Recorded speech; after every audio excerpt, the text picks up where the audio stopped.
Enfin, nous nous retrouvons après 2 ans. Merci d'être là. C'est une grande fierté d'appartenir à la grande famille G7. Votre engagement, votre conscience professionnelle, dès les premiers jours de l'épidémie, ont été très impressionnants. Très impressionnants. Alors, être là pour vous, ça veut dire quoi pour G7 ? Être là pour vous, c'est vraiment la deuxième mission, peut-être la plus importante. En tout cas, celle de vous accompagner. Être là pour vous accompagner, être là pour vous féliciter, être là pour vous encourager, être là pour vous confirmer que vous êtes au bon endroit, vous avez choisi la bonne marque. Tout ce qui chasse les voitures individuelles des centres urbains, c'est une opportunité pour le taxi, pour nous. Le taxi a une mission de service public, avec une vraie conscience de l'intérêt collectif.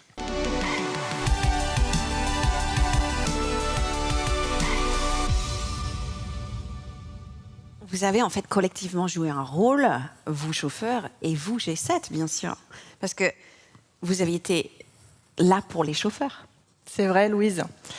Déjà, et c'est le nerf de la guerre, on ne va pas se mentir, on a continué à vous apporter de l'activité.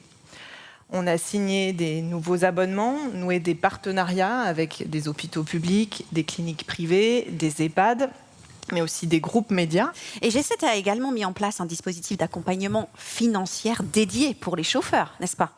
Exactement. C'est un dispositif nouveau qui a permis de suspendre et reporter pendant plusieurs mois l'ensemble des prélèvements de vos redevances. Et d'autre part, G7 a mis en place une redevance réduite, non seulement au plus fort de la crise en 2020, mais ça s'est aussi poursuivi durant l'année 2021 pour accompagner progressivement votre reprise d'activité. Il a fallu qu'on revoie toutes nos procédures. Dès les premières semaines de la phase de Covid, on a distribué 30 000 masques. Alors je dis dès les premières semaines, c'est dès qu'on a eu des masques, en fait. On a distribué 30 000 masques aux chauffeurs qui continuent à travailler pour qu'ils puissent continuer à travailler dans des conditions sanitaires satisfaisantes. Un des enjeux majeurs de la période qu'on était en train de traverser, c'était de rassurer les clients, parce que c'est vrai que c'était pas évident pour un client de monter dans un taxi. C'était anxiogène, hein, on avait tous peur de la contamination. Et ce protocole sanitaire qu'on a livré dans un temps record, vous, chauffeurs, vous vous l'êtes approprié, vous avez distribué, vous avez installé les feuilles dans vos véhicules, vous avez expliqué aux clients comment ça devait se passer. Et grâce à vous et grâce à votre appropriation de ce protocole sanitaire, on a réussi le pari, on est devenu le moyen de transport le plus sûr et on a surtout gagné, regagné, rassuré nos clients. C'était un enjeu clé. C'était et très pendant important. ce temps-là, vous avez aussi continué à investir dans plusieurs domaines majeurs, Marion. Malgré la situation inédite, on a toujours gardé confiance dans la qualité de nos services et confiance en vous. Et c'est la raison pour laquelle G7 a fait le choix stratégique pendant toute cette crise de poursuivre l'ensemble de nos investissements dans nos différents projets. Continuer d'investir pour préparer l'après, la reprise d'activité et permettre à l'ensemble de la communauté G7, et notamment vous, chauffeurs, d'aborder cette sortie de crise dans les meilleures conditions possibles. On a également poursuivi et même renforcé tous nos investissements dans nos outils informatiques et nos dispositifs embarqués. Alors, c'est un budget total de 12 millions d'euros par an, toujours dans l'objectif d'adapter en permanence nos outils aux évolutions du marché, aux nouvelles fonctionnalités disponibles, aux innovations, et elles sont nombreuses en la matière. 7% de croissance, non pas par rapport à 2020, mais par rapport à 2019. C'est incroyable. Comment on explique ces superbes performances ? Vous vous rendez compte, Louise, 7% de croissance par rapport à 2019. On a tous dans cette salle oublié que déjà, il y a 2 ans, en convention, on se félicitait des résultats de 2019. Donc ouais. Déjà, 2019, c'était une année un peu exceptionnelle. Eh ben, on est revenu au-dessus 7%. 7% de croissance par rapport à 2019, malgré le télétravail et malgré la forte baisse de la fréquentation touristique dans la capitale. Pourquoi ? Parce qu'on a gagné des parts de marché, notamment le week-end. D'accord. Ces parts de marché, on les a gagnées pour 3 raisons. La première, je le disais tout à l'heure, c'est parce que on a réussi à faire du taxi le moyen de transport le plus sûr du marché. La deuxième, Marion l'évoquait tout à l'heure, c'est que pendant toute la durée de la crise, on a continué à investir en communication, on l'a vu, mais sur nos outils de commande, et en particulier nos outils digitaux, on était prêts. Et la troisième, et elle n'est pas des moindres, c'est que vous, chauffeurs, vous avez continué à investir dans votre qualité de service.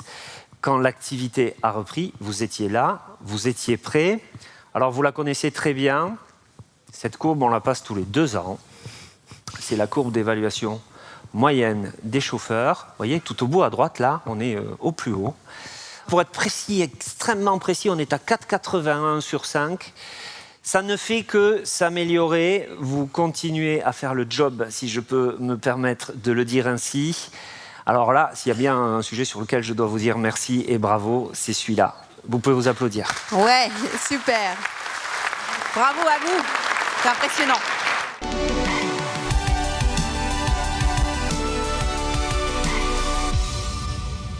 Armand, je vais commencer avec vous. Quels sont les dossiers qui sont sur vos bureaux en ce moment, les grands thèmes qui sont à l'étude pour préparer justement l'avenir? Vous imaginez bien, il y en a plusieurs, Oui. il y en a beaucoup même. Le sujet d'actualité, évidemment, c'est l'inflation, la hausse du carburant. Alors nous sommes tout de suite mobilisés au travers de l'UNIT, aux côtés des autres organisations professionnelles, pour obtenir un dispositif d'accompagnement dédié pour les taxis, avec tout d'abord une revalorisation exceptionnelle des tarifs de 3,5% qui s'ajoute aux 2% de début d'année, et également des facilités de trésorerie apportées par l'État. Après, dans la durée, il y a 3 grands enjeux qui concernent l'évolution de la mobilité urbaine. Oui. Tout d'abord, la question du partage de l'espace, avec des évolutions radicales de l'aménagement des villes pour développer la mobilité douce et partagée au détriment de la voiture individuelle. Le deuxième enjeu, c'est la transition énergétique, afin de réduire l'impact environnemental des déplacements. Et le troisième, la mobilité pour tous, pour garantir des solutions de mobilité à chacun. Ce sont des sujets sur lesquels nous interagissons en permanence auprès des pouvoirs publics pour défendre les intérêts des chauffeurs, pour défendre vos intérêts et la place du taxi. Très bien. Et Yann, comment on travaille sur ces sujets? Je veux dire, on commence par quoi? Eh bien, Louise, nous gardons toujours en tête notre double mission. D'accord. Améliorer la mobilité pour tous et faciliter votre quotidien de chauffeur affilié et augmenter vos revenus. Il est essentiel pour nous de travailler avec vous, travailler avec des chauffeurs pour trouver ce juste équilibre. On le fait au travers des discussions dans les commissions de concertation avec les représentants des chauffeurs, dans des groupes de travail dédiés, et puis aussi dans des rendez-vous comme les jeudis de l'information avec la direction du réseau. On a aussi des discussions très fréquentes avec les pouvoirs publics, notamment au travers de l'UNIT, l'Union nationale des industries du taxi, dont G7 est membre fondateur, et en concertation avec toutes les autres organisations professionnelles. Notre enjeu, c'est de sensibiliser les pouvoirs publics aux spécificités du taxi, pour faire en sorte qu'on renforce le rôle incontournable des taxis dans les politiques de mobilité. Le taxi a donc toute sa place dans la ville de demain? Il aura une place centrale. C'est un concept finalement très ancien de ce que nous appelons aujourd'hui l'autopartage. Ce concept du partage est fondamental dans le modèle de ville que nous défendons. C'est un métier d'avenir. Les chauffeurs de taxi, vous allez être un élément de l'attractivité long terme de Paris. Notre profession, les taxis, on a un avantage concurrentiel, c'est qu'on est régulé. Avec la licence, le nombre limité de véhicules, nous sommes un partenaire privilégié des pouvoirs publics parce que, on est plus économe de la chaussée. C'est plus facile de partager avec les taxis. C'est pourquoi les taxis joueront un rôle capital, comme l'a dit Emmanuel Grégoire, dans la ville de demain. Qui dit moins de voitures individuelles dans la ville, dit plus d'activités pour les taxis, pour vous. On comprend que vous êtes en permanence en discussion avec les pouvoirs publics, avec la mairie de Paris, avec la préfecture. Armand, quels sont les sujets qui sont les plus challenging en ce moment? On a des réunions presque chaque semaine pour travailler sur des sujets en fait très concrets. La question des stations de taxi. Ouais. Il est nécessaire de continuer à développer le réseau de stations, les rendre à la fois plus visibles pour les clients, plus pratiques pour vous. Il y a aussi beaucoup de discussions autour des gares. Nous savons que la situation y est parfois compliquée. Nous travaillons aussi sur les questions des aéroports. Là encore, il faudrait vous simplifier encore plus la vie. Et puis il y a d'autres sujets comme celui de la verbalisation parfois excessive dont sont victimes les chauffeurs de taxi. Donc c'est vraiment toute une équipe qui est mobilisée en permanence aux côtés des organisations professionnelles. Cette bataille du partage de l'espace, en fait, elle se gagne vraiment rue par rue, station par station, gare par gare. Oui, et il faut aller plus loin, il faut voir plus loin. La place du taxi va se renforcer dans la ville de demain, avec tout de même peut-être un point de vigilance sur le carburant. Le premier temps fort, c'est celui d'aujourd'hui, pour préparer l'interdiction des véhicules critère 2 en 2024, c'est-à-dire globalement l'interdiction du diesel dans le Grand Paris. Les véhicules essence, eux, pourront continuer à circuler jusqu'en 2030. Il existe des solutions éprouvées. On l'a vu avec des berlines essence, des berlines hybrides essence, mais aussi des carburants alternatifs, comme l'éthanol ou le gaz naturel. Alors, le deuxième temps, c'est la préparation de la fin des véhicules essence, et donc du 100% électrique ou hydrogène en 2030. C'est un horizon qui est plus lointain, qui nous laisse du temps pour s'adapter, pour se préparer, mais nous sommes déjà mobilisés avec les constructeurs, les gestionnaires des infrastructures, les pouvoirs publics, les autres organisations taxis, pour trouver les solutions les plus adaptées. On estime que c'est évidemment notre responsabilité d'aider les efforts de tous dans cette transition énergétique. 2024 marque la fin des véhicules diesel, 2030 la fin des véhicules à essence. Est-ce que vous comptez accompagner les chauffeurs dans cette transition? On sera au rendez-vous avec des produits, avec des offres, avec des financements, avec de l'entretien, donc avec une capacité en termes de service à accompagner les chauffeurs. Il faut bien sûr que les infrastructures soient disponibles. On y travaille également. Alors 2024, c'est la fin du diesel dans Paris, mais c'est aussi donc l'année d'un événement évidemment emblématique. Il s'agit évidemment des Jeux Olympiques. Et vous êtes engagé auprès d'une jeune sportive. Et oui, elle s'appelle Charlotte Fairbank. Oui. Elle a 31 ans. C'est une championne paralympique de tennis.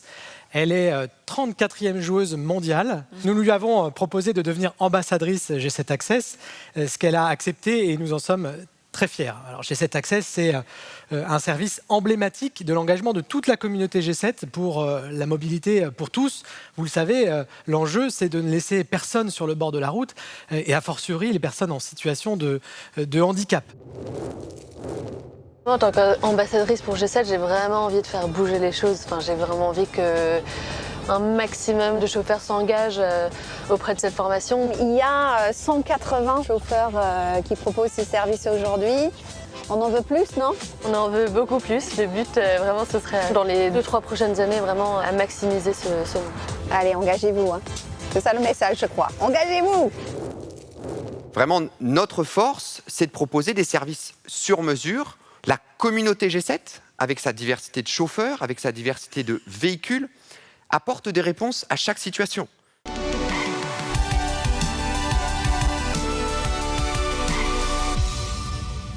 La première attente des chauffeurs, c'est d'avoir plus de revenus, n'est-ce pas? Zineb, comment allez-vous faire? Alors, on a décidé d'investir dans un nouveau film de marque qui sera diffusé sur les écrans télé, en replay et en digital à partir du dimanche 10 avril. On a une belle marque, une marque puissante. Il faut qu'on continue à la valoriser, à la faire connaître. À travers ce nouveau film, notre volonté est vraiment d'ancrer le positionnement premium et aspirationnel de G7, un positionnement qui nous différencie clairement de la concurrence. Donc maintenant que les clients connaissent G7, première étape, il faut qu'ils téléchargent l'appli. Deuxième étape. Oui, tout à fait. L'appli est devenue le principal moyen de commande de nos clients. Aujourd'hui, ce sont près de 70% des commandes qui passent via l'application G7. C'est pourquoi on a décidé d'investir pour faire évoluer nos applications aux meilleurs standards du marché. Nous avons lancé en juin dernier la nouvelle version de l'application G7 Grand Public et nous lançons dans quelques semaines la nouvelle version G7 Abonné qui est actuellement en cours de test auprès d'un panel de clients. Et pour l'appli grand public, vous avez des résultats? Oui, Louise, les résultats sont là. Alors d'une part, les téléchargements d'appli sont en hausse de 10% par rapport à l'époque pré-Covid. Les commandes via application ont bondi de 50%. Mais surtout, grâce à la meilleure exposition des différents niveaux de service G7, les commandes d'options payantes comme G7 VIP ou G7 Van ont été multipliées par 3. Face à cette forte croissance des commandes d'options payantes, nous avons entendu vos demandes et nous sommes ravis de vous annoncer aujourd'hui que nous allons revoir les règles de reversement chauffeur. Ouais, et vous faites bien d'en parler, Zineb, car ça fait partie des sujets plébiscités, évidemment, par les chauffeurs. À partir de cet été, vous allez pouvoir percevoir 50% de l'option lorsque le client n'évalue pas la course. Concrètement, comment ça va se passer? Si votre moyenne d'évaluation annuelle est de 5, vous toucherez 50% de l'option, comme si le client vous avait noté 5 étoiles. Si votre moyenne d'évaluation est supérieure à 4,8, je rappelle 4,8 c'est la moyenne de la flotte, si elle est supérieure à 4,8, supérieure ou égale jusqu'à 5, vous toucherez 40% de l'option, là où actuellement vous touchez 25%, donc du mieux. Si votre moyenne d'évaluation se situe entre 4 et 4,8, le dispositif ne change pas, vous continuez à percevoir 25% de l'option. Il n'y a que lorsque votre moyenne d'évaluation annuelle, je précise, est inférieure à 4, qu'il n'y aura pas de reversement. Et pour aller plus loin, nous avons décidé de lancer un nouveau produit, le prix maximum garanti, qui, comme son nom l'indique, permet de garantir un prix maximum aux clients passagers, moyennant le paiement d'un frais de garantie de 2 €. Si le client souscrit à ce service, vous, chauffeur, êtes toujours rémunéré au compteur. C'est G7 qui porte le risque financier. Sur la cible grand public, on a décidé de lancer une nouvelle option payante qui s'appelle G7 Zen, qui permet de dépêcher en priorité une berline confortable de type éligible club en cas d'indisponibilité. Cette nouvelle offre sera lancée d'ici fin avril. Eh bien, voilà des attentes concrètes pour gagner du temps. Qu'est-ce que vous allez faire, Christian ? Tout d'abord, on aimerait vous faciliter la rencontre avec le passager pour les cas de stationnement impossible et améliorer cette expérience en lançant une expérimentation pour les clients grand public pour que vous puissiez directement appeler les clients dans les cas de stationnement impossible. Alors, on a aussi pas mal travaillé à améliorer la gestion de votre course en dehors, quand vous êtes en dehors du véhicule. Donc, on a totalement refondu l'application affiliée, qui va d'ailleurs changer de nom, qui va s'appeler application Compagnon désormais, et qui va avoir de nouvelles fonctionnalités intéressantes pour vous. Je pense notamment au fait de pouvoir déclarer sa sortie de véhicule directement depuis l'appli et non seulement depuis Driver, comme c'est le cas aujourd'hui, ou par exemple pouvoir avoir toutes les infos de la course en temps réel, que ce soit les infos provenant du client et même les infos directement provenant du CRC. Comme ça, plus besoin de revenir à bord du véhicule pour savoir tout ce qui se passe. Et concernant les délais dont parlaient les chauffeurs dans la vidéo ? Alors, les délais, c'est sûr qu'avoir des délais fiables, c'est crucial. À la fois pour votre expérience, à vous en tant que chauffeur, mais aussi évidemment pour l'expérience de nos passagers. Donc, c'est pour cela qu'on investit dans les meilleurs outils du marché pour avoir les délais les plus justes et pour avoir les délais qui prennent en compte l'infotrafic, les aléas de la circulation. C'est très important. D'ailleurs, depuis quelques mois, on a activé un mode voie de bus dans les algorithmes qui estiment les délais d'approche pour coller à chaque fois au plus proche de la réalité, au plus proche de votre expérience. On va parler des erreurs de saisie. Que proposez-vous ? On a développé un outil pour vous aider, un outil d'aide à la saisie que l'on a appelé le compteur virtuel, qui est déjà intégré dans votre G7 Driver et qui permet de calculer grossièrement le montant de la course. Et quand il détecte un écart entre ce que vous saisissez dans le relevé et ce qu'il a calculé, vous voyez sur la photo apparaître le message, un message qui va vous alerter pour que vous puissiez ou non corriger le relevé en cas d'erreur. Et côté TPE ? Nous sommes dans une phase de renouvellement et d'investissement assez important, avec une enveloppe d'1,5 million d'euros sur ce projet. Nous avons d'ailleurs déjà commencé à remplacer les anciens TPE de la marque Ingenico par les nouveaux TPE de nouvelle génération de la marque Cassels, qui vont permettre à la fois d'apporter plus de fiabilité et qui vont aussi apporter des services additionnels. Je pense notamment au paiement sans contact au-dessus du plafond de 50 €. C'est ce qu'on appelle le PIN online. Je précise que là-dessus, nous sommes les seuls acteurs en France à proposer ce service, ce qui montre bien qu'on est toujours à la pointe de la technologie sur ces questions de paiement. Et pour couronner le tout, il est sans fil, ce qui est quand même beaucoup plus sympa, beaucoup plus pratique. Zineb, il y a aussi plusieurs demandes sur le programme de fidélité chauffeur et il continue bien, non? Pour cette seconde édition, on a enrichi le programme de fidélité pour renforcer le lien au sein de la communauté G7 après 2 ans de pandémie, mais aussi vous permettre de partager de bons moments avec vos proches. Ainsi, vous pouvez aujourd'hui bénéficier, dès le statut argent, de places de cinéma offertes, recevoir des invitations à des rencontres sportives ou des soins spa, par exemple, pour les statuts or et platinium, ainsi que des invitations à des événements culturels exclusifs, comme des pièces de théâtre pour les statuts platinium.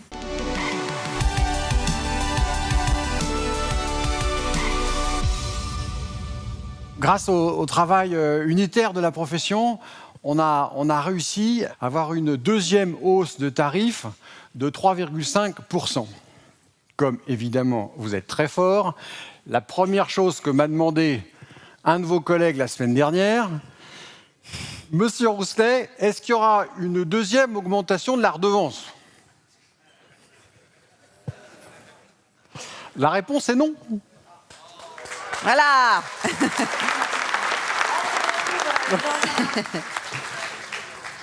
100% de cette facturation complémentaire pour le client, c'est pour vous. On vous a beaucoup félicité, à juste titre.